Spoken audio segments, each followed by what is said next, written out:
Cousin, so nice to see you. I wish we had time to talk. We have to get to our nesting ground soon. And after this Hello, Ramadan. big swim, we still have a long march across the land. I understand. Goodbye, you two. Safe journey, everyone. Thanks, Pacer. Say hello to your family. Pause be. Oh, you penguins make the Antarctic seem a little friendlier, matey. Yes, on to land. يا ربي اوه دبته ولا جلا خطي وين دبته Settle in and get comfortable. We've got a long trip ahead of us.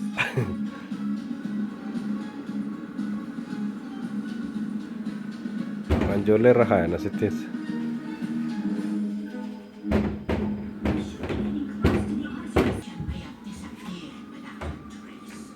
ماشي يا زبي متى غاسي لالا Flashing light. Ahead.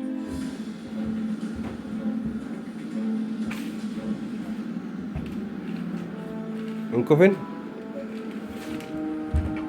think we found our research station. Let's see if anyone's home.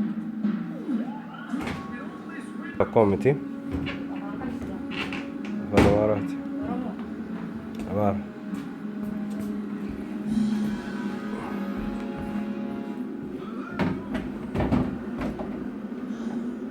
اما دروس اللي فيها كانت يمين سوي جانفون